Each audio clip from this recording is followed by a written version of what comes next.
Pamitnya pergi cari keringat di lapangan futsal. Tapi suamiku justru pulang dengan aroma melati dan tas olahraga yang kering kerontang. Sebelum kita mulai lebih lanjut, yuk, tekan tombol suka, serta tombol subscribe agar tidak ketinggalan kisah menarik lainnya.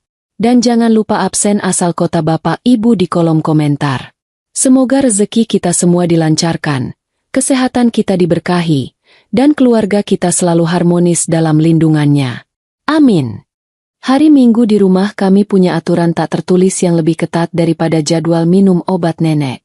Sejak 2 tahun terakhir, pagi hari adalah waktu sakral bagi suamiku, Raka, untuk menyalurkan hobi sepak bolanya. Dia akan bangun lebih pagi dari ayam jantan, sibuk mematut diri di depan cermin, dan memastikan rambutnya tertata rapi meski nantinya akan acak-acakan juga terkena angin. Lucu rasanya melihat semangat Mas Raka yang menggebu-gebu, seolah dia adalah atlet tim nasional yang akan bertanding di final Piala Dunia. Padahal lawannya hanya bapak-bapak kompleks sebelah yang perutnya sudah maju beberapa senti. Aku biasanya hanya geleng-geleng kepala melihat tingkahnya sambil menyiapkan bekal air minum. Mencoba menjadi istri yang suportif meski kadang ingin tertawa melihat gayanya yang sok profesional itu. Mas Raka selalu pamit dengan gaya yang sedikit berlebihan. Seakan dia akan pergi berperang dan bukan sekadar menendang bola karet. Dia akan menghampiriku yang masih bau bantal di dapur, mencium keningku sekilas, lalu beralih pada putri kecil kami, Zia. Zia adalah anak berumur 6 tahun yang sedang lucu-lucunya, dengan rasa ingin tahu yang kadang membuat orang dewasa mati kutu. Pagi ini, Mas Raka berjongkok menyamakan tingginya dengan Zia, merentangkan tangan minta pelukan penyemangat. Zia dengan sigap melompat ke pelukan ayahnya, membenamkan wajah mungilnya ke leher Mas Raka. Adegan ini seharusnya menjadi pemandangan keluarga harmonis yang membuat hati meleleh. Persis seperti iklan sirup di televisi menjelang hari raya. Zia, putri kecilku yang baru berumur 6 tahun, adalah pengamat paling jujur dan polos di dunia ini. Tiba-tiba dia melepaskan pelukannya, memiringkan kepala, dan mengerutkan kening seolah sedang memecahkan rumus matematika yang rumit. Hidung kecilnya kembang kempis mengendus udara di sekitar leher ayahnya. Dengan suara cempreng khas anak-anak yang belum mengenal dosa, Zia melontarkan kalimat yang seketika menghentikan aktivitas mengaduk kopiku. Dia bertanya kenapa ayahnya wangi sekali, persis seperti bau bunga melati di rumah tante cantik yang pernah mereka lewati. Zia bahkan membandingkannya dengan bau Paman Rio, adikku, yang kalau mau olahraga biasanya sudah bau minyak angin atau setidaknya bau matahari, bukan bau bunga. Wajah suamiku berubah warna lebih cepat daripada lampu merah ke hijau di perempatan jalan. Senyum bangga yang tadi terpasang di wajahnya mendadak luntur, digantikan oleh senyum kaku yang terlihat sangat dipaksakan. Matanya bergerak liar mencari alasan, mirip anak sekolah yang ketahuan tidak mengerjakan pekerjaan rumah. Dengan gugup dia tertawa. Suara tawanya terdengar sumbang di telingaku. Dia beralasan kalau dia baru saja mencoba sabun mandi baru yang katanya antibakteri. Mungkin itu varian bunga-bungaan yang salah beli. Mas Raka buru-buru berdiri, mengacak rambut Zia sekilas, lalu menyambar tas olahraganya dengan gerakan yang terlalu cepat untuk orang yang katanya santai. Aku tertawa kecil menanggapi alasannya, mencoba menetralisir suasana yang mendadak aneh, tapi tawaku tidak sampai ke mata. Logika sederhanaku sebagai wanita mulai bekerja tanpa diminta. Sejak kapan sabun antibakteri khusus laki-laki punya aroma melati yang begitu kuat dan feminin? Biasanya sabun laki-laki itu baunya kalau tidak mentol yang menyengat, ya bau jeruk nipis yang tajam. Dan lagi, siapa orang yang memakai sabun wangi berlebihan tepat sebelum pergi berkeringat mengejar bola di lapangan terbuka? Rasanya seperti memakai jas lengkap hanya untuk pergi beli gorengan di ujung gang. Sangat tidak masuk akal dan membuang-buang tenaga. Mobil Mas Raka akhirnya menghilang di tikungan, membawa serta kebohongan yang mungkin baru saja dimulai atau malah sudah lama berjalan tanpa aku sadari. Aku berdiri terpaku di teras, menatap jalanan kosong dengan perasaan yang tidak karuan. Ada denyut nyeri tipis di dada, bukan karena sakit fisik, tapi karena insting seorang istri yang mulai mencium bau busuk di balik wanginya aroma melati tadi. Zia sudah kembali sibuk dengan buku gambarnya. Tidak sadar kalau kalimat polosnya barusan sudah memantik api kecurigaan di hati ibunya. Hari Minggu ini matahari bersinar cerah, tapi entah kenapa, Aku merasa mendung tebal sedang menggantung tepat di atas atap rumah kami. Jam dinding di ruang tengah sudah menunjukkan pukul 1 siang ketika suara mobil Mas Raka terdengar memasuki halaman rumah. Aku yang sedang melipat pakaian di ruang tamu langsung merasakan debar jantung yang tidak biasa. Campuran antara rasa penasaran dan takut akan jawaban yang mungkin kutemukan. Mas Raka masuk dengan langkah gontai. Kakinya diseret-seret seolah baru saja memikul beban semen 1 sak di setiap kakinya. Dia menghempaskan tubuhnya ke sofa dengan desahan panjang yang dramatis. Persis seperti kuli panggul yang baru selesai kerja lembur seharian. Padahal kalau diperhatikan lebih jeli, wajahnya tidak terlihat kusam sama sekali. Malah cenderung segar dan cerah untuk ukuran orang yang baru berlarian mengejar bola di tengah hari bolong. Akting kelelahannya patut diacungi jempol. Atau mungkin dia memang berbakat jadi pemain sinetron yang sering ditonton ibu-ibu komplek. Sambil memijat betisnya sendiri, dia mulai bercerita dengan semangat tentang pertandingan hari ini yang katanya sangat sengit. Dia bilang lawan mainnya curang, wasitnya tidak adil, dan dia harus lari bolak-balik sampai napasnya mau putus demi menyelamatkan gawang tim kantornya. Aku hanya mengangguk-angguk sambil tersenyum tipis, mendengarkan dongeng siang bolong itu sambil menyodorkan segelas air dingin.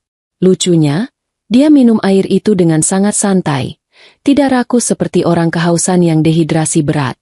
Kalau memang habis lari 1 jam, harusnya 1 gelas besar air itu tandas dalam sekali teguk, bukan disesap pelan-pelan seperti minum teh sore di teras keraton. Ritual selanjutnya selalu sama. Mas Raka langsung pamit mau mandi lagi biar segar katanya. Dia meninggalkan tas olahraganya begitu saja tergeletak di lantai ruang tengah. Seolah tas itu adalah benda keramat yang tidak boleh disentuh siapapun. Suara pintu kamar mandi yang dikunci dan gemericik air keran menjadi tanda bagiku untuk bergerak. Rasanya seperti menjadi maling di rumah sendiri. Aku mengendap-endap mendekati tas hitam besar itu. Ada perasaan bersalah yang menyelinap karena melanggar privasi suami. Tapi rasa curiga akibat celotehan Zia tadi pagi jauh lebih mendominasi kepalaku. Dengan tangan sedikit gemetar, aku menarik resleting tas itu perlahan, berusaha tidak menimbulkan suara gaduh. Sepatu futsal kesayangannya menjadi benda pertama yang aku periksa. Dan benda itu langsung bercerita jujur tanpa perlu diinterogasi. Sepatu berwarna oranye menyala itu bersih total. Tapak karet di bawahnya masih putih mulus tanpa noda hitam sedikit pun. Padahal lapangan futsal sewaan langganan kantornya itu lantainya dari rumput sintetis bercampur karet hitam yang pasti akan meninggalkan jejak kotor di sepatu. Ini aneh. Sepatu ini terlihat seperti baru saja diambil dari rak toko. Atau mungkin Mas Raka punya ilmu meringankan tubuh sampai kakinya tidak menyentuh tanah saat main bola. Aku memutar-mutar sepatu itu, mencari secuil saja debu atau goresan sebagai pembelaan untuk suaminya. Tapi nihil. Sepatu itu bersih. Sebersih riwayat hidup lamar kerja teladan. Kejanggalan berikutnya membuat hatiku semakin mencelos saat tanganku meraba tumpukan pakaian di dalam tas. Kaos tim kantornya yang berwarna biru tua itu terlipat sangat rapi. Garis bekas setrikaan di bagian lengan dan punggung masih terlihat tegas dan tajam. Logika sederhana manapun pasti tahu. Tidak ada orang yang melipat baju kotor bekas keringat dengan begitu rapi lalu memasukkannya kembali ke dalam tas.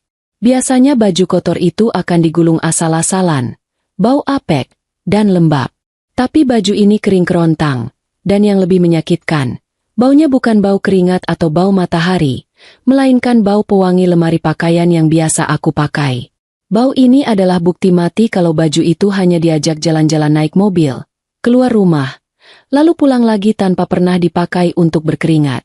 Aku merogoh lebih dalam lagi, berharap menemukan setidaknya satu saja bukti yang bisa menyelamatkan kepercayaan aku pada Mas Raka.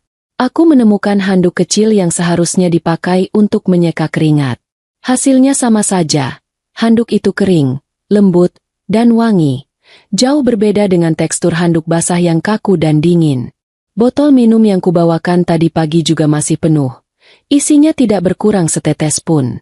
Semua isi tas ini berteriak lantang padaku kalau Mas Raka tidak pernah pergi ke lapangan futsal. Dia tidak pernah lari, tidak pernah menendang bola, dan tidak pernah berkeringat bersama teman-temannya. Semua cerita tentang wasit curang dan kaki pegal tadi hanyalah naskah drama karangan yang dia buat di perjalanan pulang. Duniaku rasanya berputar pelan saat aku menutup kembali resleting tas itu. Air mata yang mendesak ingin keluar buru-buru aku tahan. Aku tidak boleh menangis sekarang, tidak di saat perang baru saja dimulai. Aku menyadari kalau suamiku bukan sekadar bohong kecil-kecilan demi hobi, tapi ini adalah kebohongan terencana yang rapi dan sistematis. Dia menyiapkan kostum, dia menyiapkan cerita, dan dia menyiapkan alibi, tapi dia lupa satu hal detail kecil. Dia meremehkan ketelitian seorang istri yang biasa mengurus hal-hal remeh di rumah tangga, mulai dari noda di baju sampai jumlah uang belanja. Mas Raka mungkin pintar bersandiwara di depan orang banyak, tapi dia lupa kalau penonton utamanya adalah aku, wanita yang hafal setiap inci kebiasaannya. Pintu kamar mandi terbuka. Mas Raka keluar dengan wajah segar dan handuk melilit di pinggang sambil bersenandung kecil. Dia terlihat sangat bahagia, tanpa beban dosa sedikit pun di wajahnya. Melihat dia tersenyum padaku sambil menanyakan menu makan siang, rasanya perutku mual. Ingin sekali aku melempar sepatu bersih tadi ke wajahnya dan berteriak minta penjelasan.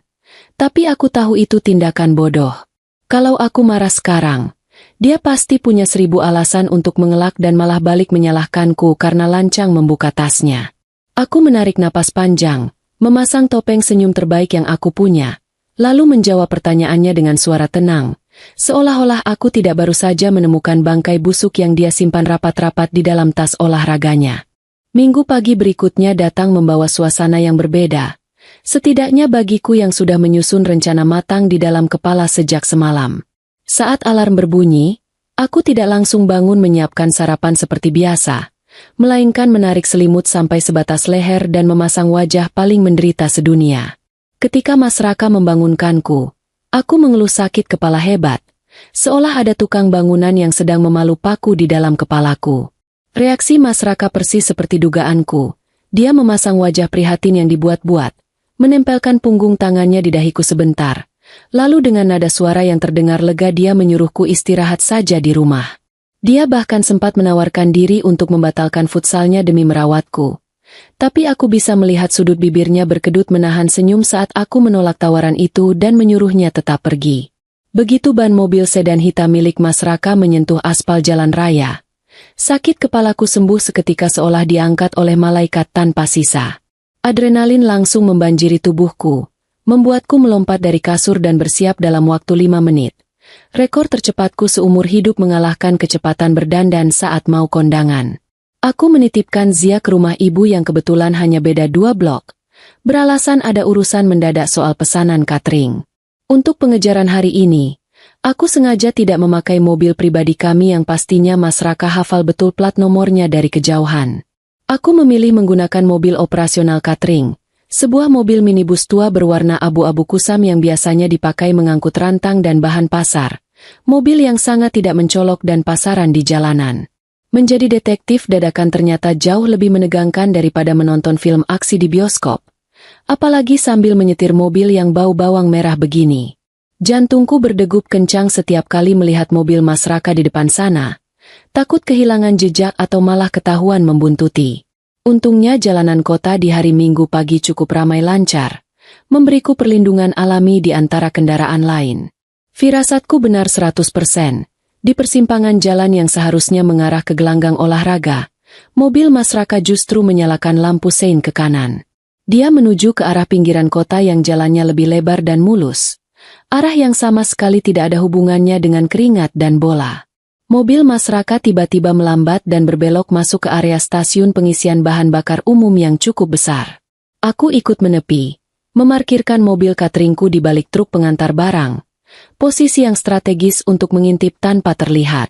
Anehnya, Mas Raka tidak mengantre di pompa bensin ataupun berjalan menuju toilet umum.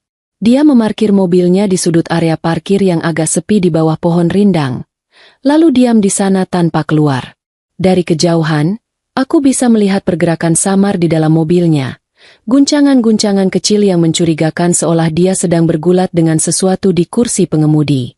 5 menit berlalu dengan sangat lambat. Pintu mobil itu akhirnya terbuka dan menampilkan pemandangan yang membuat mataku terbelalak lebar. Mas Raka keluar dari mobil, tapi sosok atlet futsal yang pamit dari rumah tadi sudah lenyap di telan bumi. Tidak ada lagi kaos jersey bola dan celana pendek longgar. Kini yang berdiri di sana adalah seorang pria necis mengenakan kemeja batik lengan panjang yang terlihat mahal dan celana bahan kain yang licin. Rambutnya yang tadi pagi biasa saja, sekarang sudah disisir rapi ke belakang, klimis dan mengkilap mungkin karena disiram minyak rambut setengah botol. Dia berdiri di samping mobil sambil berkaca di spion, merapikan kerah bajunya dengan gaya percaya diri tingkat tinggi, persis seperti pejabat yang mau gunting pita peresmian gedung. Transformasi kilat itu terjadi tepat di depan mataku, mengubah suamiku dari pemain bola gadungan menjadi pria parlente dalam sekejap mata. Rasa mual kembali menyerang perutku. Kali ini bercampur dengan rasa takjub akan totalitas kebohongannya. Bayangkan, dia rela ganti baju sempit-sempitan di dalam mobil hanya demi menipu istri dan anaknya. Dia bersiul kecil, terlihat sangat puas dengan penampilannya. Lalu kembali masuk ke mobil dan melaju keluar dari area pom bensin dengan kecepatan santai. Aku mencengkeram setir mobil kuat-kuat, menahan emosi yang siap meledak, lalu kembali menginjak gas pelan-pelan. Kemeja batik itu adalah petunjuk baru. Mas Raka jelas bukan mau olahraga, dia mau apel, dan aku akan mencari tahu siapa wanita yang membuatnya rela berdandan seheboh itu di hari Minggu pagi. Mobil Mas Raka terus melaju menjauh dari hiruk-pikuk kota, membawaku masuk ke sebuah kawasan yang auranya saja sudah berbau uang dan kemewahan. Kami tiba di depan gerbang raksasa bertuliskan, Bukit Permata. Sebuah kompleks perumahan elit yang harga tanah per meternya mungkin setara dengan biaya makan cateringku selama setahun. Jantungku sempat mau copot saat melihat pos penjagaan yang dijaga satpam berseragam lengkap layaknya pasukan khusus. Takut dicegat dan ketahuan. Tapi rupanya, mobil catering butut yang aku kendarai ini justru menjadi tiket masuk paling sakti. Pas satpam dengan sigap membuka palang pintu tanpa banyak tanya. Mungkin dalam pikirannya orang kaya di dalam sana sedang memesan ratusan nasi kotak untuk sarapan.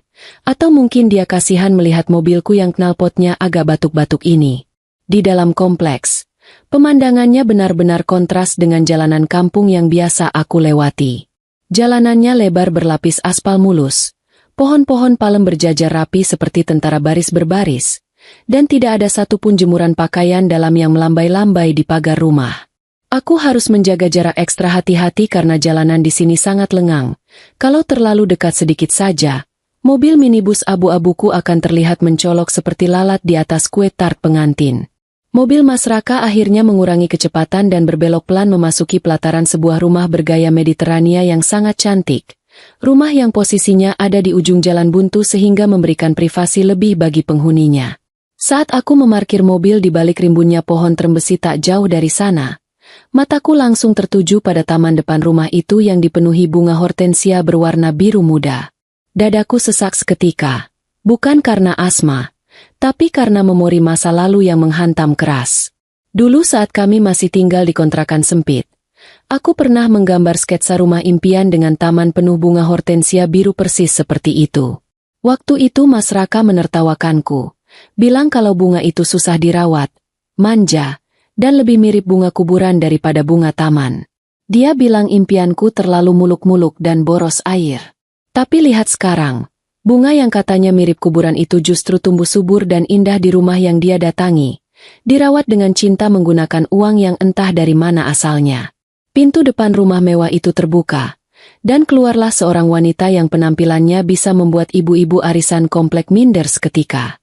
Wanita itu, sebut saja Jelita, mengenakan pakaian rumah yang bahannya terlihat jatuh dan mahal. Rambutnya tergerai indah seperti habis keluar dari salon. Kulitnya putih bersih tanda perawatan rutin yang harganya jutaan.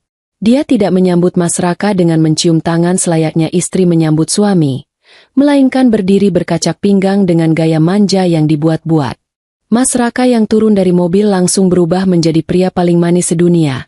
Dia setengah berlari menghampiri Jelita, membawakan tas belanjaan yang entah kapan dia beli, lalu merangkul pinggang wanita itu dengan mesra. Pemandangan itu membuatku ingin memuntahkan sarapan pagiku saat itu juga. Rasa sakit yang aku rasakan kali ini berbeda, lebih dalam daripada sekadar cemburu melihat suami selingkuh. Ini adalah rasa sakit karena pencurian intelektual dan emosional. Mas Raka bukan hanya mengkhianati pernikahanku, tapi dia juga mencuri mimpi-mimpiku.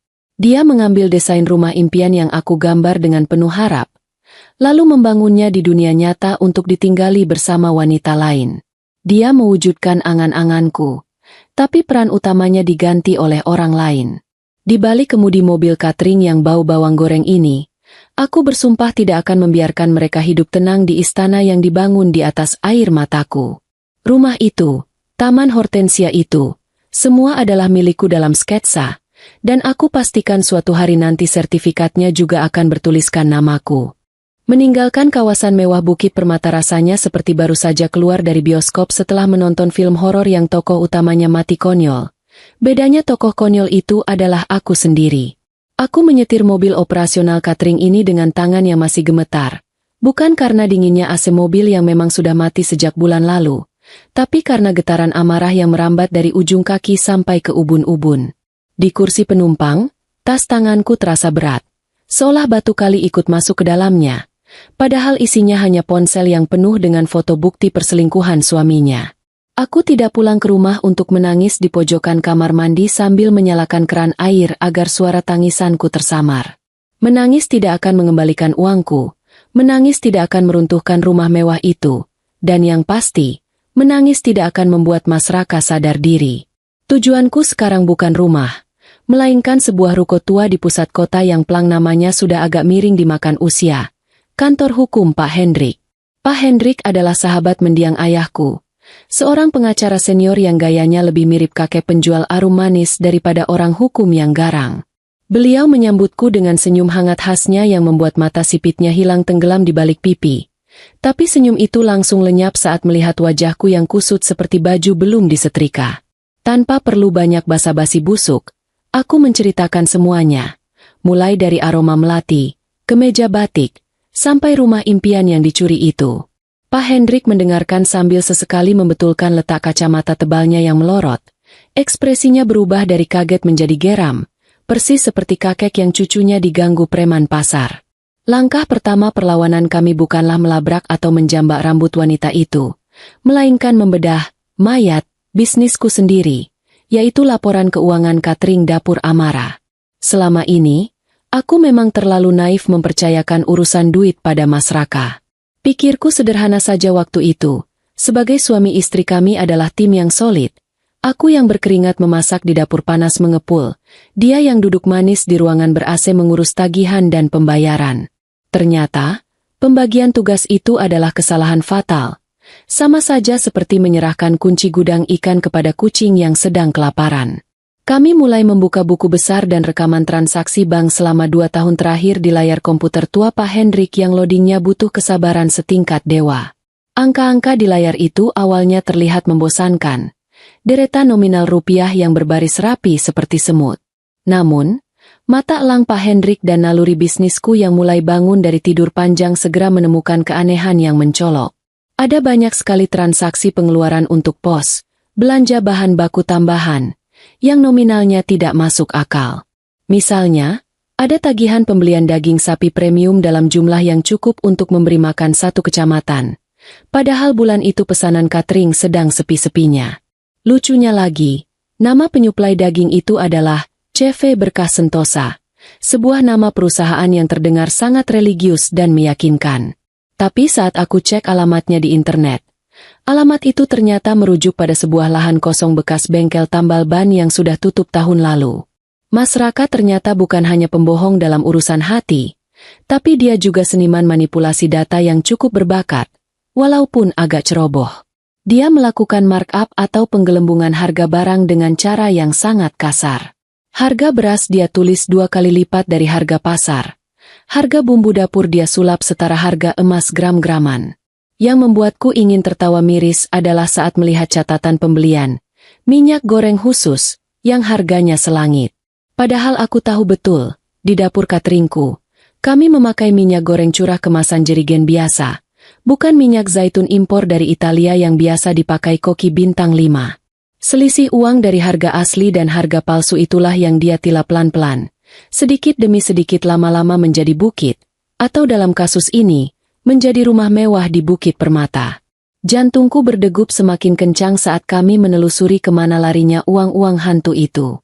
Mas Raka rupanya cukup bodoh untuk mentransfer uang hasil curiannya langsung dari rekening perusahaan ke sebuah rekening pribadi atas nama Jelita Putri.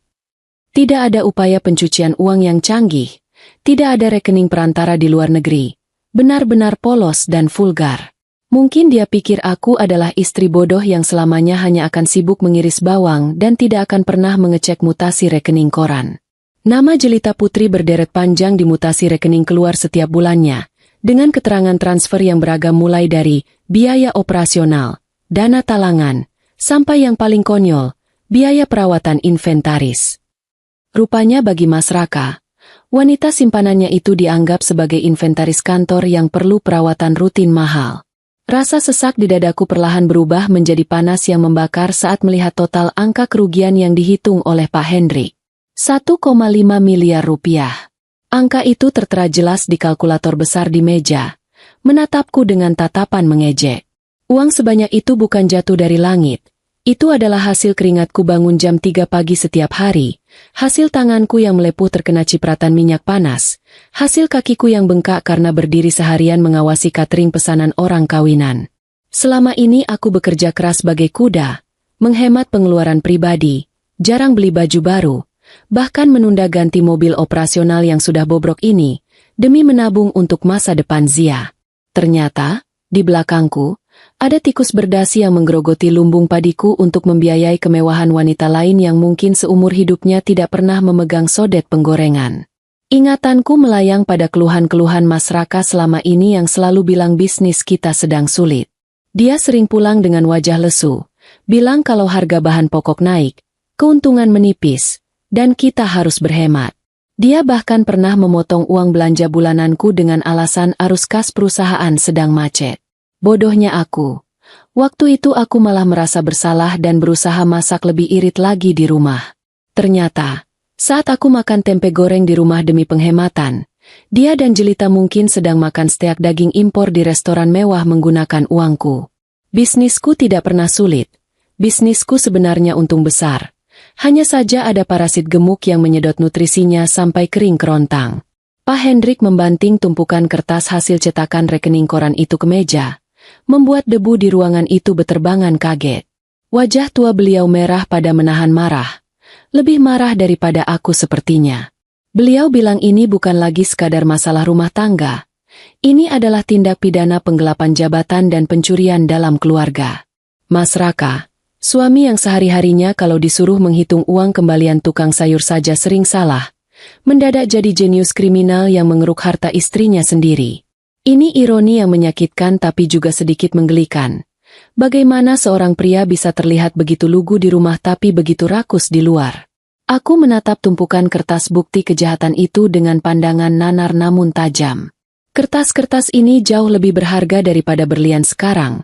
Ini adalah senjata pemusnah massal yang akan aku gunakan untuk meratakan kehidupan nyaman mereka. Aku meminta Pak Hendrik untuk menyusun berkas ini serapi mungkin. Jangan sampai ada 1 rupiah pun yang terlewat.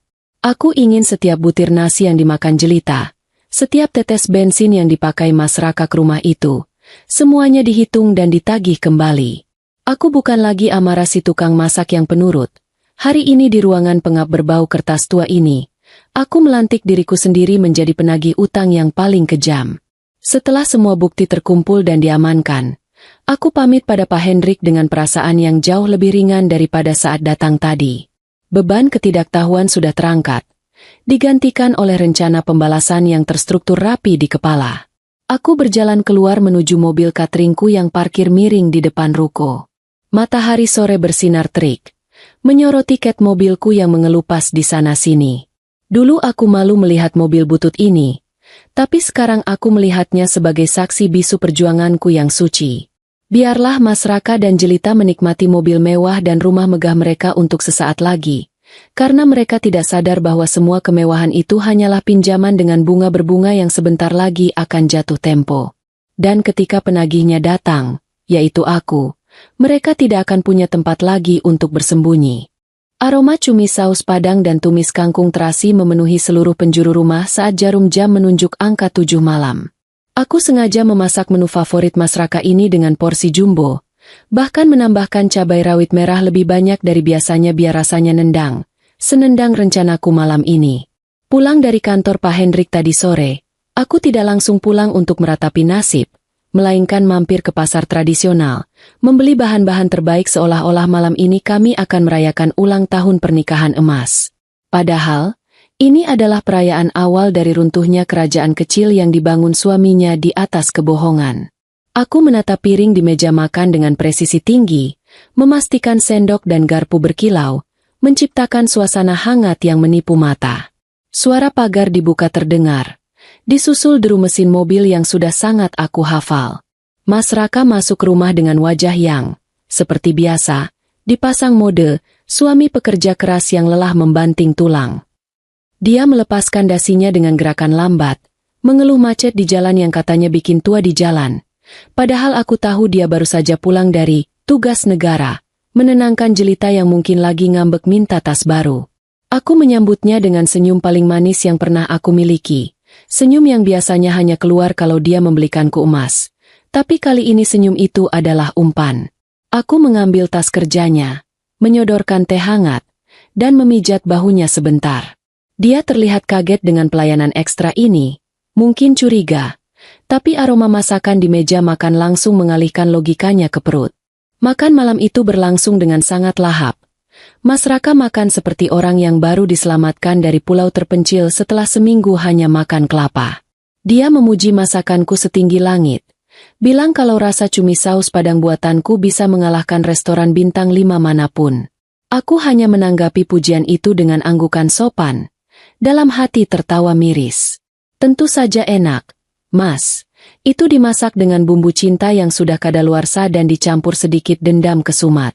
Aku membiarkan dia menghabiskan nasi piring keduanya sampai tandas, membiarkan perutnya kenyang dan otaknya mengantuk karena kekenyangan.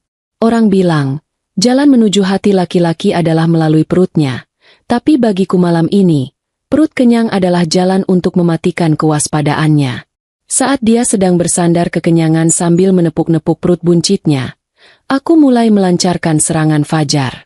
Dengan nada suara yang dibuat seantusias mungkin, aku bercerita bahwa tadi siang aku mendapat telepon dari seorang investor besar kenalan lama ayah. Aku mengarang cerita indah bahwa investor ini tertarik menyuntikkan dana segar miliaran rupiah untuk membuka cabang catering dapur Amara di 3 kota besar sekaligus. Mata Mas Raka yang tadi sayu karena mengantuk langsung terbuka lebar, bersinar terang seperti lampu sorot stadion bola. Kata, miliaran, dan dana segar, adalah musik terindah di telinganya, melebihi lagu-lagu romantis kenangan kami. Aku bisa melihat otak kalkulatornya langsung bekerja cepat, menghitung berapa persen yang bisa dia tilap lagi untuk mempercantik istana selingkuhannya. Mas Raka langsung menegakkan duduknya. Rasa kantuknya hilang seketika digantikan oleh keserakahan yang terpampang nyata. Dia mulai bertanya dengan semangat tentang kapan dananya cair, berapa pembagian hasilnya, dan tentu saja, apakah dia yang akan memegang kendali keuangannya lagi. Aku menjawab dengan tenang, meyakinkan dia bahwa tentu saja dia yang akan mengurusnya karena dia adalah manajer keuangan kepercayaanku. Pujian itu membuatnya melambung tinggi, membuatnya merasa penting dan tak tergantikan. Dia tersenyum lebar, mungkin sedang membayangkan mobil baru atau liburan ke Eropa bersama jelita menggunakan uang investor fiktif itu.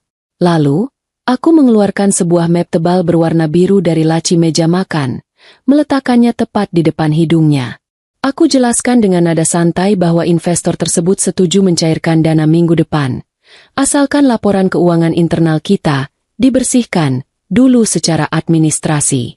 Aku bilang ini hanya formalitas biasa, semacam pemutihan data agar pembukuan terlihat rapi dan profesional di mata penanam modal. Istilah, pemutihan, dan formalitas. Sengaja aku pilih karena aku tahu Mas Raka paling malas kalau disuruh membaca detail teknis yang rumit. Dia adalah tipe orang yang kalau install aplikasi di ponsel langsung tekan tombol, setuju, tanpa pernah membaca syarat dan ketentuannya. Apalagi kalau font tulisannya kecil-kecil dan bahasanya kaku. Tumpukan kertas di dalam map itu sebenarnya adalah jebakan maut yang disusun rapi oleh Pak Hendrik. Di halaman-halaman awal memang hanya berisi laporan neraca laba rugi standar yang membosankan. Tapi di bagian tengah, terselip sebuah dokumen penting berjudul, Pernyataan Pengakuan Tanggung Jawab Keuangan dan Pengalihan Aset. Isinya sangat mengerikan bagi siapapun yang menandatanganinya. Pengakuan bahwa Raka telah menggunakan dana perusahaan untuk keperluan pribadi, alias utang, dan sebagai gantinya, dia menjaminkan seluruh harta benda pribadinya, termasuk yang diatasnamakan orang lain tapi dibeli dari uangnya, kepada perusahaan. Jika dia gagal mengembalikan dana dalam waktu tertentu, aset itu otomatis menjadi milikku. Bahasa hukumnya dibuat berbelit-belit dan membosankan. Jenis bacaan yang paling ampuh buat obat tidur. Mas Raka membuka map itu, membolak-balik halaman depannya dengan gaya sok tahu seolah sedang memeriksa skripsi mahasiswa. Dia hanya melihat angka-angka total di halaman depan, mengangguk-angguk sok mengerti, lalu langsung membalik ke halaman belakang tempat kolom tanda tangan berada. Dia bahkan tidak melirik halaman tengah yang menjadi inti dari jebakan ini. Dia bertanya di mana dia harus tanda tangan. Dengan sigap aku menyodorkan pena tinta hitam dan menunjuk bagian di atas materai 10.000 yang sudah kutempel. Jantungku berdegup kencang saat ujung pena itu menyentuh kertas. Rasanya seperti sedang menjinakkan bom waktu. Detik demi detik terasa lambat. Suara goresan pena di atas kertas terdengar sangat nyaring di telingaku yang berdenging. Selesai. Tanda tangan Mas Raka sudah tertera gagah di sana, mengikat lehernya sendiri dengan tali hukum yang tak kasat mata. Dia menutup map itu dengan senyum puas, merasa selangkah lebih dekat dengan kekayaan baru. Dia bahkan mencium pipiku sebagai ucapan terima kasih karena sudah bekerja keras mencari investor. Aku menerima ciuman itu dengan hati membeku. Rasanya seperti dicium oleh Yudas. Dia tidak tahu bahwa tanda tangan itu adalah vonis kemiskinan baginya. Dia baru saja menyerahkan segala yang dia punya, dan segala yang dia curi, kembali ke tangan pemilik aslinya tanpa perlawanan sedikit pun. Malam itu Mas Raka tidur sangat nyenyak. Mungkin mimpinya indah penuh warna-warni uang. Dengkurannya terdengar keras dan berirama, memenuhi kamar tidur kami yang dingin. Sementara aku terjaga duduk di tepi ranjang sambil memeluk map biru itu erat-erat. Aku menatap wajah lelap suamiku. Wajah yang dulu sangat aku cintai tapi kini terasa asing. Ada rasa sedih yang menyelinap. Menyadari bahwa pernikahan kami benar-benar sudah berakhir di atas kertas bermaterai tadi. Tapi rasa sedih itu segera tertutup oleh rasa lega yang luar biasa. Aku bukan lagi korban yang diam saja dikhianati. Aku adalah pemegang kendali. Besok, map ini akan kembali ke meja Pak Hendrik, dan lusa, permainan sesungguhnya akan dimulai. Tidurlah yang nyenyak malam ini, Mas. Karena mungkin ini adalah tidur nyenyak terakhirmu sebelum badai datang menghantam. Kabar yang dibawa Pak Hendrik pagi ini rasanya lebih segar daripada es kelapa muda di tengah hari bolong yang terik. Beberapa hari setelah penandatanganan dokumen jebakan itu, Pak Hendrik meneleponku dengan nada suara yang bergetar menahan tawa, menyuruhku segera datang ke kantornya karena ada durian runtuh, yang sayang kalau dilewatkan. Rupanya, tim investigasi Pak Hendrik menemukan fakta baru yang sangat memalukan tentang status kepemilikan rumah mewah di Bukit Permata itu. Selama ini aku mengira Mas Raka sudah membelikan istana itu lunas untuk selingkuhannya, mengingat betapa derasnya aliran uang yang dia curi dari catering. Ternyata, dugaanku salah besar. Mas Raka hanya membayar uang muka yang besar. Sisanya dia cicil ke pihak pengembang perumahan setiap bulan layaknya orang kebanyakan yang mengambil kredit rumah. Rupanya, Mas Raka bukan hanya pengkhianat cinta, tapi juga manajer keuangan yang gagal total dalam mengurus rumah tangga keduanya. Laporan dari pihak pengembang menunjukkan bahwa cicilan rumah di Bukit Permata itu sudah menunggak selama 4 bulan berturut-turut. Ini adalah lelucon paling konyol yang pernah aku dengar. Bagaimana mungkin uang curian miliaran rupiah itu masih kurang untuk membayar cicilan rumah? Jawabannya ada pada gaya hidup jelita yang ternyata lebih boros daripada rayap memakan kayu. Uang bulanan yang ditransfer Mas Raka untuk bayar cicilan rumah, rupanya sering berbelok arah ke butik tas mewah, klinik kecantikan mahal, dan restoran-restoran viral yang harganya bikin dompet menangis. Jelita tampaknya lupa kalau atap di atas kepalanya itu belum lunas. Dia terlalu sibuk memoles wajah dan menenteng tas kulit buaya agar terlihat seperti sosialita papan atas. Pihak pengembang perumahan Bukit Permata ternyata sudah hilang kesabaran menghadapi janji-janji manis Mas Raka yang selalu minta penundaan pembayaran. Mereka sudah melayangkan surat peringatan ketiga, yang artinya surat penyitaan dan pengusiran paksa tinggal menghitung hari. Pihak pengembang sedang butuh uang tunai cepat untuk memutar roda bisnis mereka, Dan kredit macet Mas Raka ini ibarat bisul yang sangat mengganggu. Disinilah otak cerdik Pak Hendrik bermain cantik. Beliau menyarankan agar aku masuk sebagai pahlawan kesiangan, tapi bukan untuk menyelamatkan Mas Raka, melainkan untuk membeli hak kepemilikan rumah itu langsung dari pengembang dengan harga miring karena statusnya yang sengketa. Intinya, aku akan melunasi sisa utang Mas Raka dan mengambil alih rumah itu secara sah. Tanpa berpikir dua kali, aku langsung menyetujui rencana gila tapi brilian itu. Aku masih punya simpanan logam mulia warisan nenek dan beberapa tabungan pribadi yang selama ini aku sembunyikan dari Mas Raka sebagai dana darurat. Dulu aku menabung ini untuk biaya kuliah Zia atau jaga-jaga kalau ada yang sakit keras. Tapi rasanya mengusir pelakor dari rumah impianku juga termasuk dalam kategori keadaan darurat yang sangat mendesak. Namun, tentu saja aku tidak bisa membeli rumah itu atas namaku sendiri, karena kalau Mas Raka tahu, dia pasti akan curiga dan sandiwaraku bisa bubar jalan sebelum waktunya. Kami memutuskan untuk membuat sebuah perusahaan baru, sebuah perseroan terbatas kecil yang bergerak di bidang properti dengan nama yang terdengar umum, sebut saja PT Gria Sentosa. Direkturnya adalah sepupu jauhku yang bisa dipercaya dan tidak dikenal oleh Mas Raka, sementara aku duduk manis di belakang layar sebagai pemilik modal tunggal. Dengan bendera perusahaan baru inilah Pak Hendrik mendatangi pengembang Bukit Permata. Pihak pengembang yang sedang pusing tujuh keliling melihat cicilan macet, menyambut tawaran pelunasan tunai dari kami dengan mata berbinar-binar. Bagi mereka, siapapun yang membayar tidak masalah. Yang penting uang masuk dan pembukuan mereka rapi kembali. Proses jual beli dan pengalihan hak itu berlangsung sangat cepat dan senyap. Secepat kilat menyambar pohon kelapa. Dalam waktu 3 hari kerja, semua urusan administrasi selesai. Pihak pengembang setuju untuk tidak memberitahu penghuni rumah, si Jelita dan Mas Raka, bahwa kepemilikan rumah sudah berpindah tangan, karena perusahaan baruku meminta waktu untuk melakukan inspeksi mendadak sendiri. Kini, di atas kertas bermaterai dan di mata hukum negara, tanah dan bangunan di Bukit Permata itu resmi menjadi aset milik perusahaan Cangkangku. Sertifikat hak milik yang tadinya masih ditahan pengembang, kini sudah berpindah ke dalam brankas besi di kantor Pak Hendrik, menunggu saat yang tepat untuk dipamerkan. Rasanya ada kepuasan aneh yang menjalar di dadaku saat memegang salinan sertifikat rumah itu. Aku membayangkan wajah Jelita yang sedang tidur nyenyak di kamar utama, tidak sadar kalau dia sedang menumpang tidur di rumah istri sah dari pacarnya. Dia merasa seperti ratu di istana itu, padahal statusnya sekarang tak lebih dari penghuni liar yang bisa diusir kapan saja oleh pemilik aslinya. Mas Raka juga pasti masih merasa hebat karena bisa mempertahankan gengsinya di depan selingkuhan. Padahal dia sudah tidak punya hak apa-apa lagi atas bangunan itu. Mereka berdua hidup dalam gelembung sabun yang indah tapi rapuh. Dan jarum untuk memecahkan gelembung itu sudah ada di genggaman tanganku. Pulang dari kantor Pak Hendrik, aku melihat Mas Raka sedang duduk santai di teras rumah sambil merokok dan main ponsel. Wajahnya terlihat jauh lebih rileks dibanding minggu-minggu sebelumnya.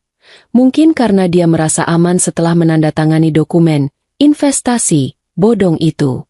Dia menyapaku dengan ramah, bahkan bertanya mau dimasakin mie instan atau tidak.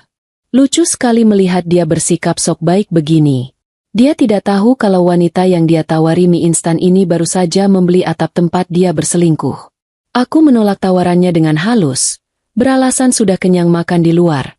Padahal sebenarnya aku kenyang memakan rasa puas yang membuncah di dada. Malam itu, aku tidur dengan perasaan yang sangat tenang.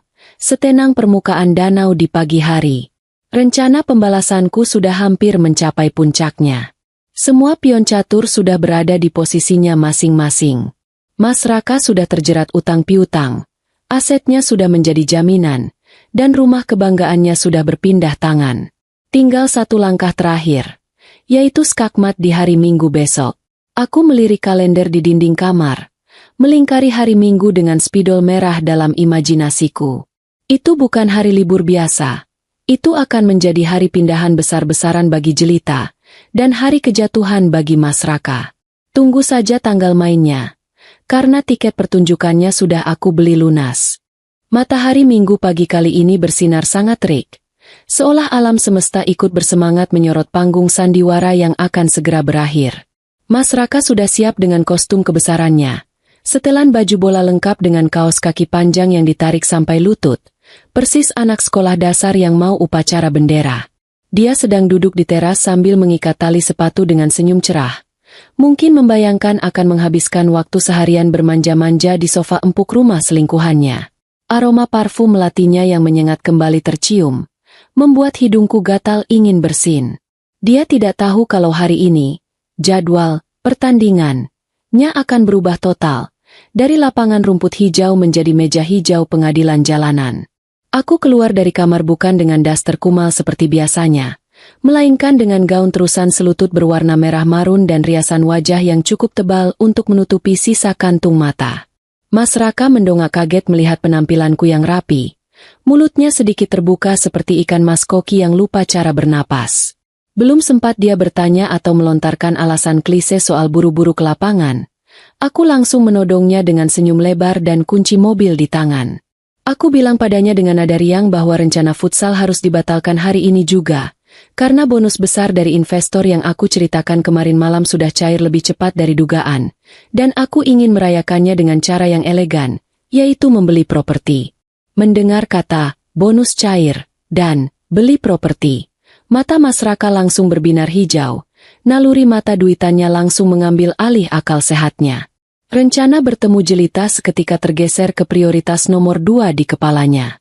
Dia pasti berpikir, kalau dia ikut aku beli rumah, dia bisa ikut campur memilih aset, atau setidaknya bisa merayu untuk minta jatah komisi sebagai suami yang baik.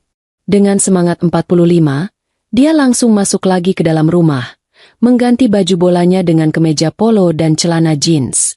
Dia keluar 5 menit kemudian dengan wajah berseri-seri, menggandeng tangan Zia yang juga sudah cantik dengan pita rambut berwarna senada dengan gaunku. Kami terlihat seperti potret keluarga bahagia yang siap pergi piknik. Padahal kami sedang menuju medan perang.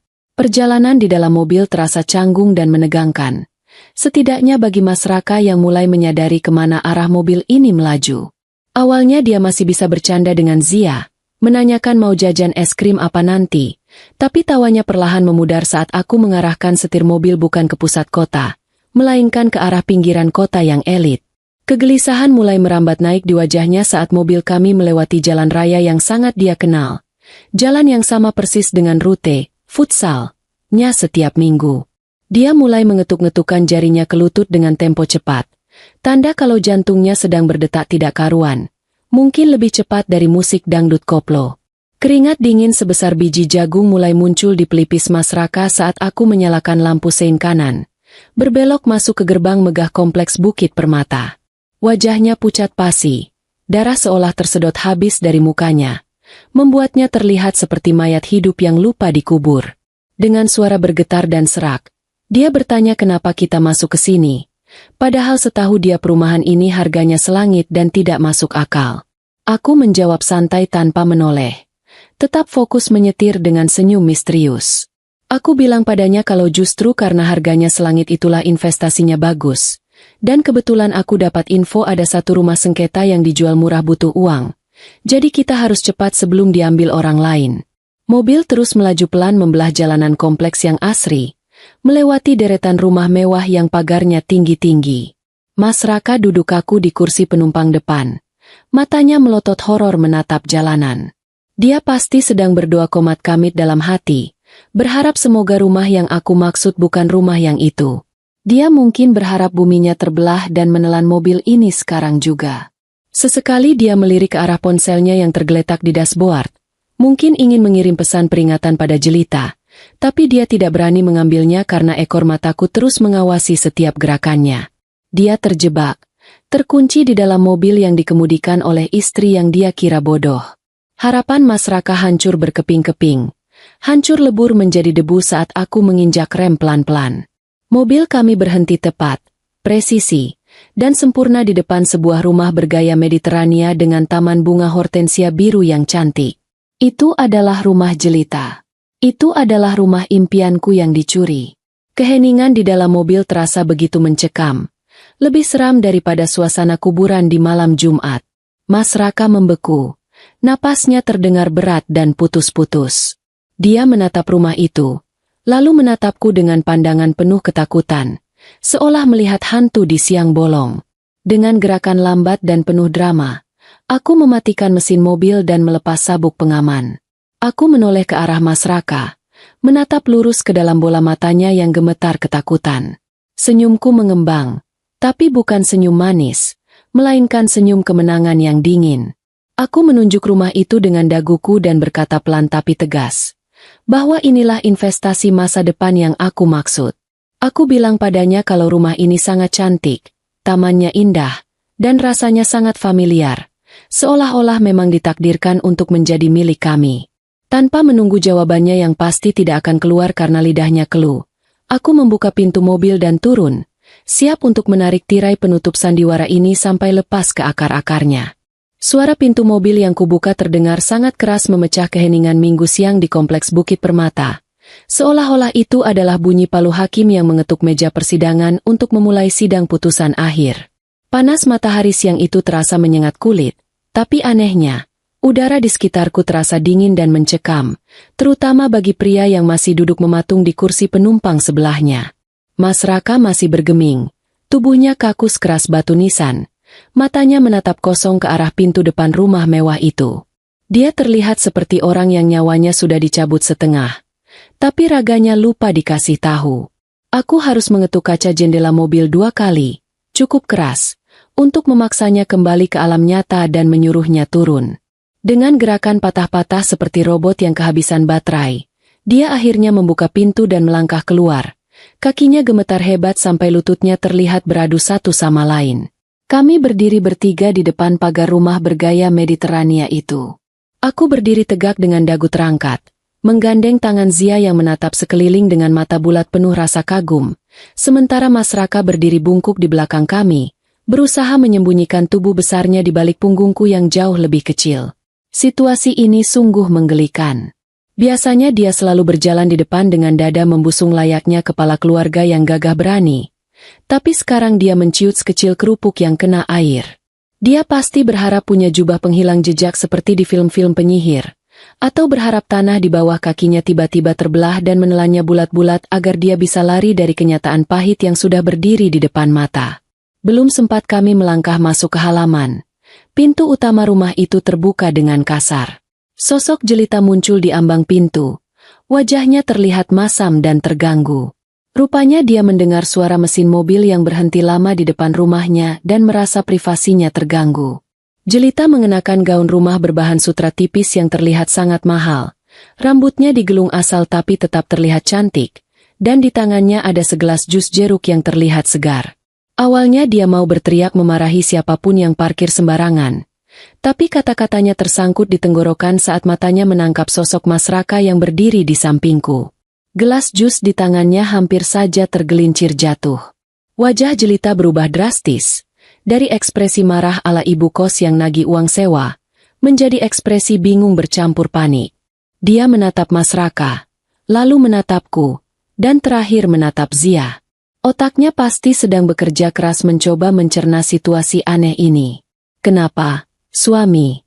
Nya datang membawa istri sah dan anak ke sini? Apakah ini acara kejutan? Atau apakah Mas Raka sudah gila? Jelita, dengan segala kepercayaan dirinya sebagai wanita yang merasa dicintai, mencoba mengambil kendali situasi.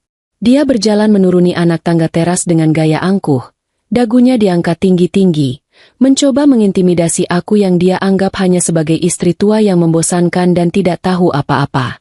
Jelita berhenti tepat di depan pagar besi yang memisahkan kami. Dia tidak menyapa Mas Raka, malah langsung menatapku dengan tatapan sinis dari ujung kepala sampai ujung kaki, seolah sedang menilai harga pakaian yang aku kenakan. Dia bertanya dengan nada suara yang dibuat-buat sopan tapi terdengar sangat merendahkan. Bertanya ada urusan apa kami datang ke rumahnya siang-siang begini tanpa diundang.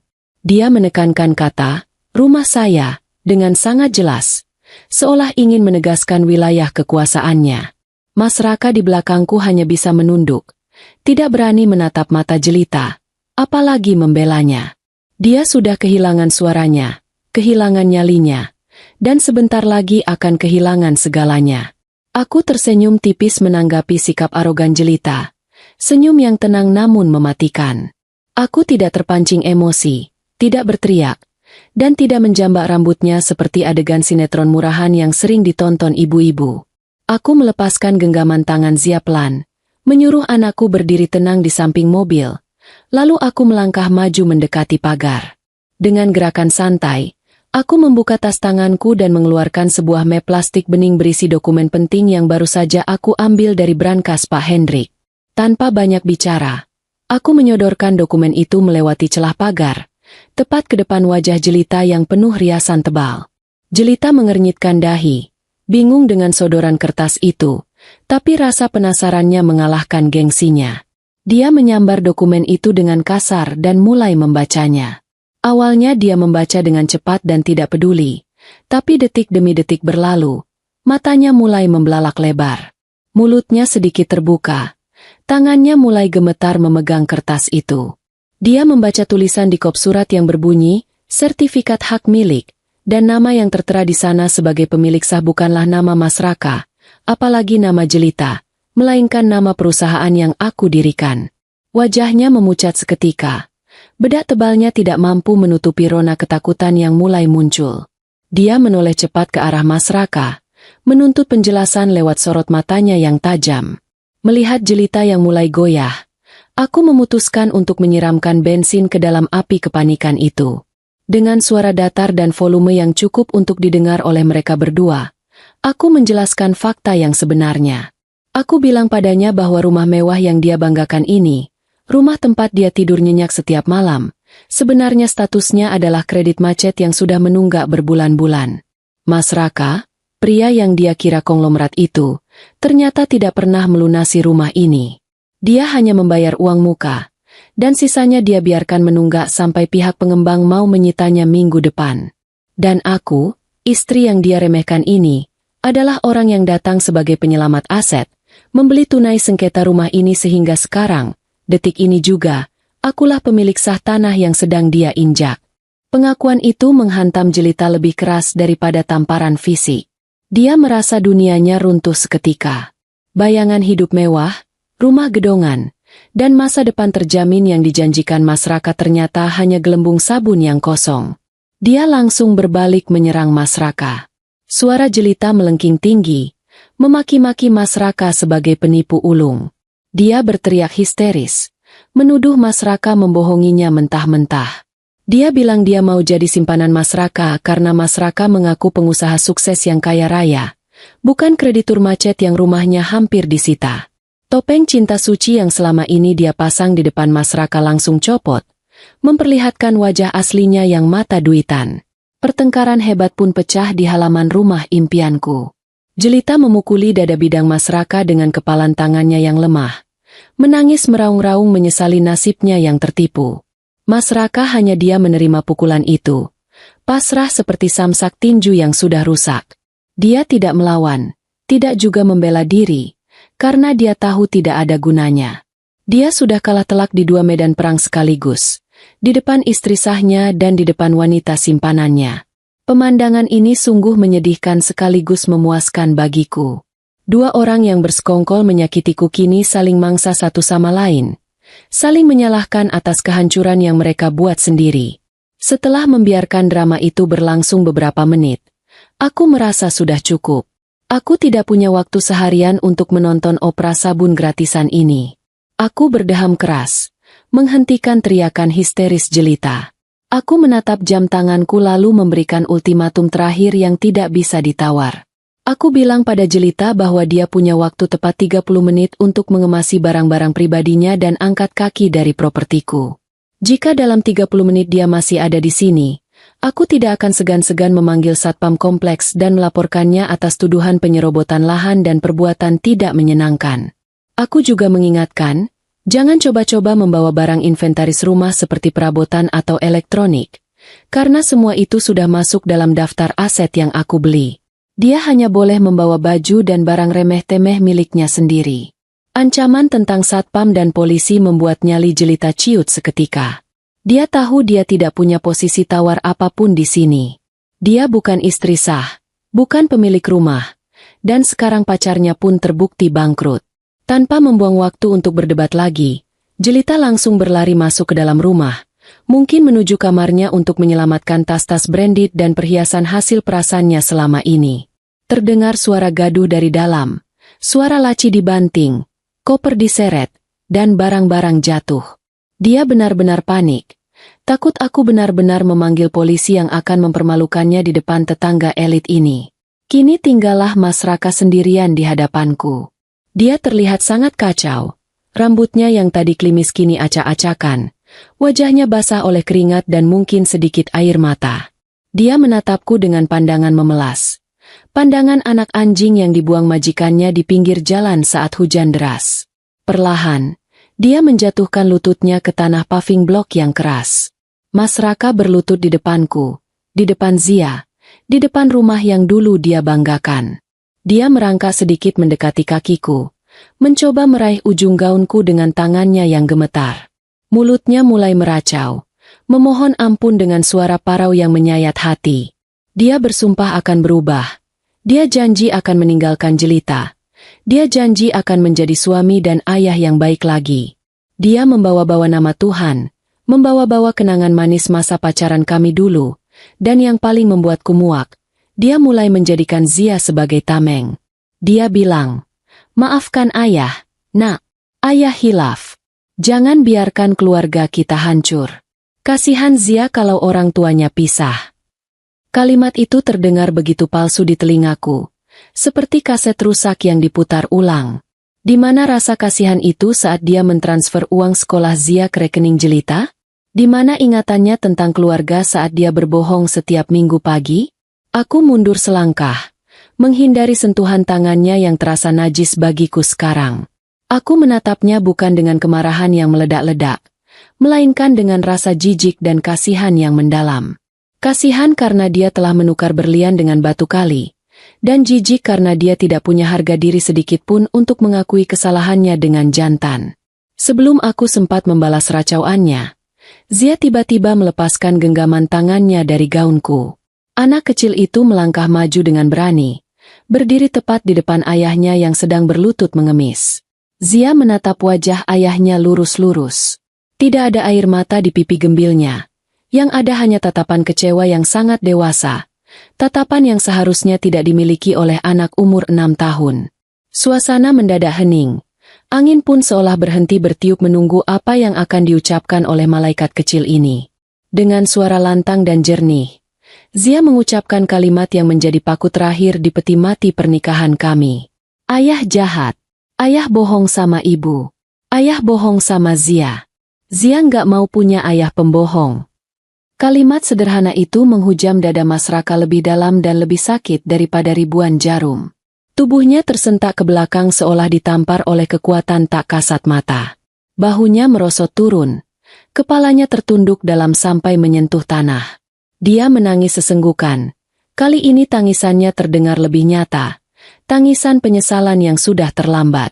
Ditolak oleh anak kandung sendiri adalah hukuman terberat bagi seorang ayah. Dan Mas Raka tahu dia pantas mendapatkannya. Kata-kata Zia telah meruntuhkan sisa-sisa egonya. Tidak ada lagi yang bisa dia pertahankan. Tidak ada lagi alasan yang bisa dia buat. Di mata putrinya, dia bukan lagi pahlawan, melainkan penjahat. Saat Mas Raka masih menangis di tanah, jelita keluar dari rumah menyeret 2 koper besar dengan susah payah. Dia bahkan tidak menoleh lagi ke arah Mas Raka. Dia berjalan cepat melewati kami. Wajahnya tertunduk menahan malu, lalu memanggil taksi online di depan gerbang. Dia pergi begitu saja, meninggalkan pria yang katanya dia cintai, membuktikan bahwa cintanya hanya sebatas isi dompet. Mas Raka ditinggalkan sendirian, bangkrut, terhina, dan dibenci oleh keluarganya sendiri. Aku menarik napas panjang, mengisi paru-paruku dengan udara yang terasa jauh lebih bersih meskipun matahari semakin terik. Aku memberi isyarat pada Zia untuk kembali memegang tanganku. Drama keluarga ini sudah selesai, tapi urusan hukum baru saja akan dimulai. Aku mengeluarkan ponselku, menghubungi Pak Hendrik yang sudah bersiaga di pos satpam depan bersama 2 orang petugas kepolisian. Aku menatap punggung Mas Raka yang masih terguncang dalam tangisnya dan berkata pelan, "Berdiri, Mas. Hapus air matamu.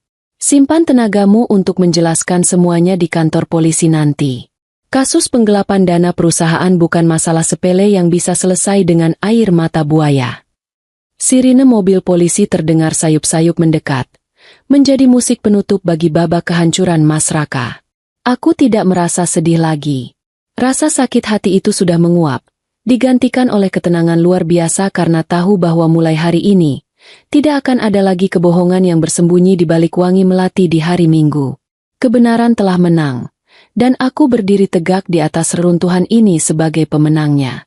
6 bulan telah berlalu sejak badai besar itu menghantam kehidupan kami, dan anehnya, udara pagi ini terasa jauh lebih ringan untuk dihirup dibandingkan tahun-tahun sebelumnya. Waktu memang punya cara kerjanya sendiri yang ajaib.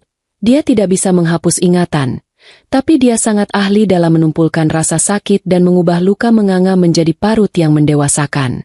Dulu aku berpikir kalau perceraian adalah kiamat kecil bagi seorang perempuan. Bayangan tentang status janda dan gunjingan tetangga sempat membuatku takut tidur di malam hari. Tapi ternyata, ketakutan itu hanya hantu di siang bolong yang tidak menggigit. Karena kenyataannya hidupku justru melesat naik seperti roket setelah beban seberat 80 kg bernama Raka hilang dari pundakku. Proses hukum terhadap Mas Raka berjalan lebih mulus daripada jalan tol yang baru diaspal. Terutama karena bukti-bukti yang disiapkan Pak Hendrik sangat lengkap dan tidak terbantahkan. Mas Raka, yang dulu begitu arogan dengan setelan jas dan kemeja batiknya, tampak menciut tak berdaya di kursi pesakitan saat hakim mengetuk palu vonisnya. Dia tidak melakukan perlawanan berarti, mungkin karena dia sadar kalau uangnya sudah habis untuk membayar pengacara, atau mungkin karena rasa malunya sudah mematikan semangat hidupnya. Dia divonis bersalah atas penggelapan dana perusahaan dalam jumlah besar dan pemalsuan dokumen keuangan, sebuah prestasi kriminal yang kini mengantarkannya menjadi penghuni tetap Hotel Prodeo alias penjara dengan fasilitas kipas angin alami. Kabar terakhir yang aku dengar dari sepupuku yang kebetulan bekerja di kejaksaan, kehidupan Mas Raka di dalam sana sangat menyedihkan dan jauh dari kata mewah. Pria yang dulu rewel soal menu makanan dan selalu minta daging empuk itu, kini harus puas dengan menu nasi jatah penjara yang lauknya kadang cuma tahu rebus pucat dan sayur bening yang lebih banyak airnya daripada sayurnya. Tidak ada lagi sabun mandi aroma melati, tidak ada lagi minyak rambut pomade yang mahal, dan yang pasti tidak ada lagi jelita yang datang membesuk membawakan rantang cinta. Mas Raka benar-benar sendirian di sana, merenungi nasib di balik jeruji besi yang dingin, ditemani penyesalan yang datang terlambat seperti tamu tak diundang. Keluarga besar Mas Raka pun sepertinya sudah angkat tangan dan memilih untuk menutup mata serta telinga dari aib ini. Orang tua Mas Raka, mantan mertuaku yang dulu sangat membanggakan anak laki-lakinya itu, sangat terpukul dan malu bukan main saat berita penangkapan anaknya menyebar di grup arisan keluarga. Mereka merasa gagal mendidik anak, dan rasa malu itu membuat mereka enggan menampakkan batang hidungnya di pengadilan maupun di penjara. Ini adalah hukuman sosial yang kejam tapi nyata. Mas Raka kini menjadi anak hilang yang tidak dicari, sebuah nama yang tabu untuk diucapkan dalam pertemuan keluarga besar. Sementara itu, nasib si wanita cantik pecinta kemewahan, jelita, juga tidak kalah tragisnya, seolah karma sedang bekerja lembur mengejar setoran. Setelah diusir dari rumah Bukit Permatahari itu, dia sempat mencoba menuntut Mas Raka. Tapi apa yang mau dituntut dari orang yang sudah bangkrut dan dipenjara? Kabar burung yang dibawa oleh tukang sayur langganan, yang entah kenapa informasinya lebih akurat dari badan intelijen, mengatakan bahwa jelita kini pulang ke kampung halamannya di seberang pulau.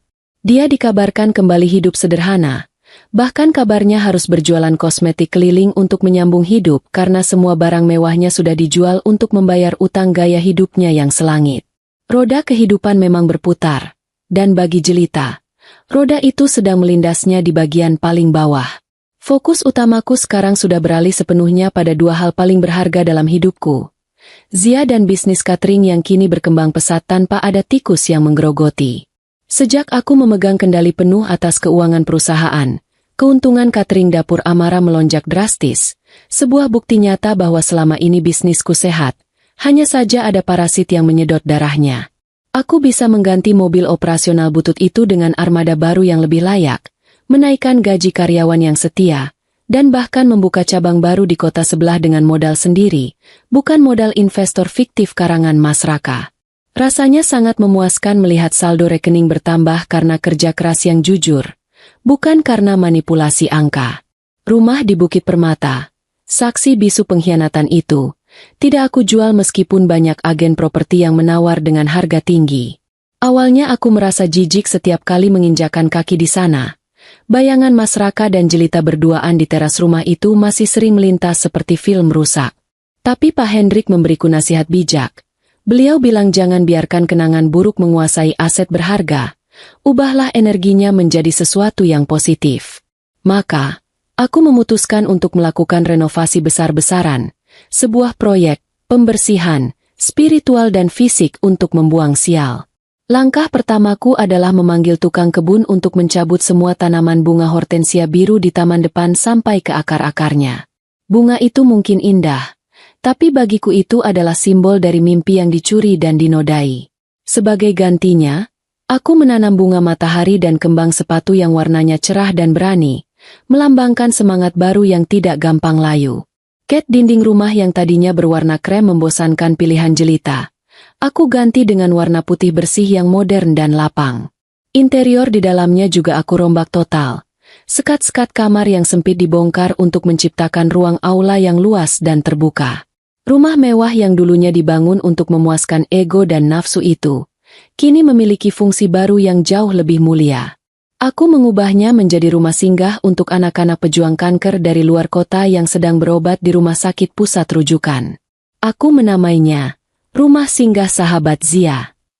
Di rumah ini, anak-anak yang kurang beruntung bisa menginap gratis bersama orang tua mereka, mendapatkan makanan bergizi dari cateringku, dan bermain sepuasnya di taman belakang yang luas.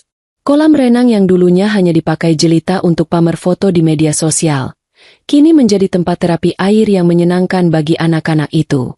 Melihat tawa mereka pecah di sana, rasa sakit hatiku perlahan ikut larut dan hanyut bersama air kolam.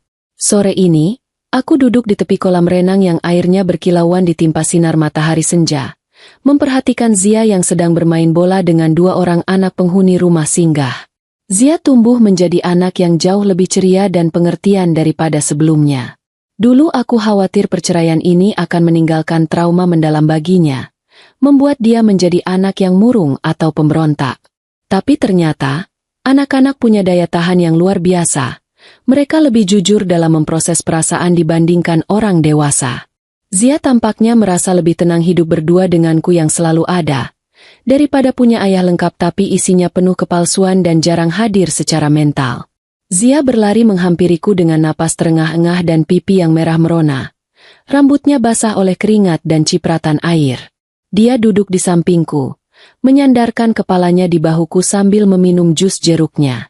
Momen hening ini terasa sangat nyaman. Hanya ada suara gemericik air dan kicauan burung gereja yang berebut remah roti. Tiba-tiba, Zia menatapku dengan mata bulatnya yang jernih, lalu melontarkan pertanyaan yang sudah aku duga akan datang suatu hari nanti, meskipun aku berharap tidak secepat ini. Bu, ayah sebenarnya ada di mana? Kenapa ayah nggak pernah datang lihat Zia main bola lagi? Tanyanya polos, tanpa nada sedih yang berlebihan, hanya sekadar rasa penasaran anak kecil. Aku menarik napas panjang, menata hati dan kata-kata agar tidak salah ucap. Aku sudah berjanji pada diriku sendiri untuk tidak menanamkan kebencian di hati Zia. Tapi aku juga pantang untuk berbohong lagi. Kebohongan adalah racun yang menghancurkan keluarga kami dulu. Dan aku tidak mau membangun masa depan Zia di atas pondasi yang rapuh itu. Aku mengusap rambut Zia yang lembut, menatap matanya dalam-dalam, dan memberikan jawaban paling jujur yang bisa diterima oleh nalar anak 6 tahun. Ayah sedang di sekolah khusus, Nak. Jawabku pelan sambil tersenyum lembut. Ayah melakukan kesalahan yang cukup besar, dan orang dewasa yang berbuat salah harus bertanggung jawab.